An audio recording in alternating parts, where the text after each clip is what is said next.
ওরা কিন্তু বন্ধু না, যারা খরার সময় আমাদের পানি আটকে রেখে জাহাজ চালায়, আর যাই হোক তারা আমাদের বন্ধু হতে পারে না।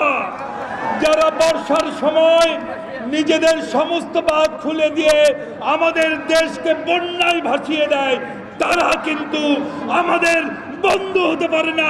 হতে পারে শেখ হাসিনার বন্ধু। আমরা সবাই নেলসন ম্যান্ডেলার কথা শুনেছি এবং পড়েছি। চুনাপাথর পরিবেষ্টিত রব্বেন আইল্যান্ডের সেই কারাগারে, যার জীবনের অনেক স্বর্ণালী দিন কেটে গেছে কারাগারের অন্ধকার প্রাচীরের মধ্যে, এখনো নেলসন ম্যান্ডেলা সারা পৃথিবীর কোটি কোটি প্রতিবাদী মানুষের প্রেরণার উৎস, চেতনার উৎস। আমরা তার কথা শুনেছি এবং পড়েছি, দেখি নাই। কিন্তু একজনকে আমরা দেখেছি, মুক্তিযোদ্ধা স্বামীকে হারানোর পর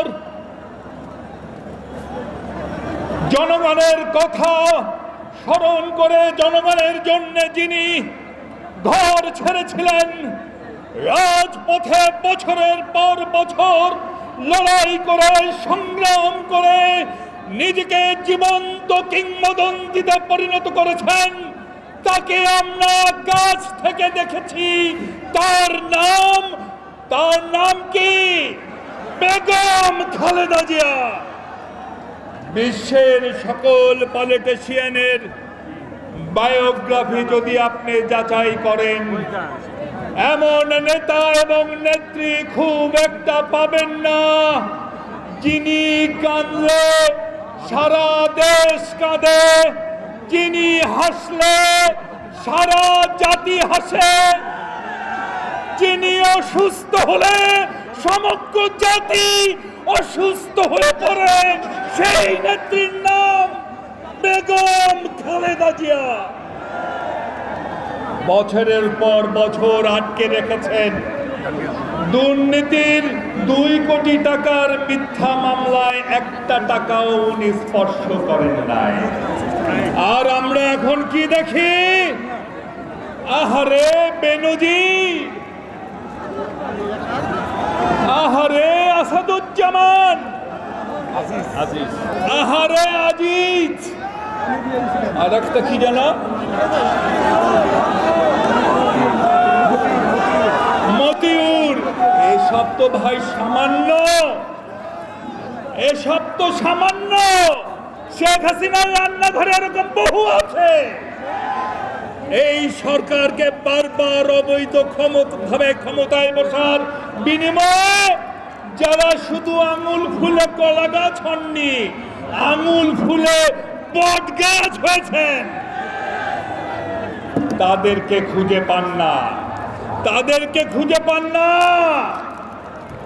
আছে তারা বিদেশে যায় নাই। ওই যে শেরে বাংলা নগরে একটা ভবন আছে না, কি নাম? গণভবন। তল্লাশি করলে বেনজির, আসাদুজ্জামান, মতিউরের মতো শত শত চোরদের পাবে। ওনার বাবা বলেছিলেন, লোকে পায় সোনার খনি, উনি পেয়েছেন চোরের খনি। আর ওনার মেয়ে খনি না, চোরের ফ্যাক্টরি দিয়ে বসেছেন।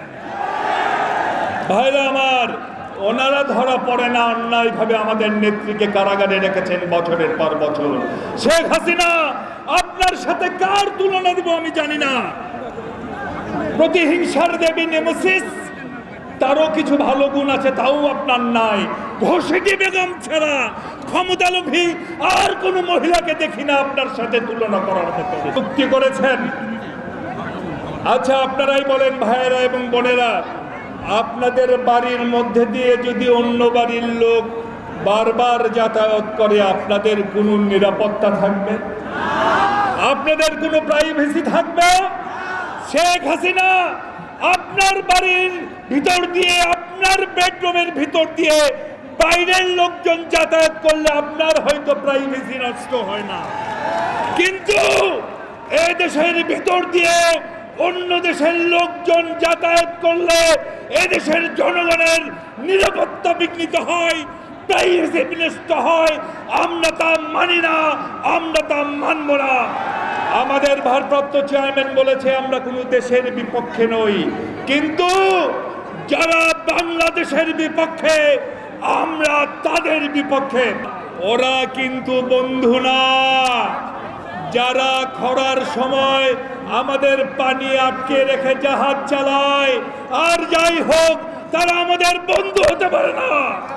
যারা বর্ষার সময় নিজেদের সমস্ত বাঁধ খুলে দিয়ে আমাদের দেশকে বন্যায় ভাসিয়ে দেয়, তারা কিন্তু আমাদের বন্ধু হতে পারে না। হতে পারে শেখ হাসিনার বন্ধু, এদেশের 16 কোটি মানুষের বন্ধু তারা হতে পারে না। তাই এই সমস্ত অসম চুক্তি আমরা মানি না, আমরা এদেশের মাটিতে হতে দেব না। ভবিষ্যতে জনগণের সরকার আসলেই সমস্ত চুক্তি বাতিল করা হবে।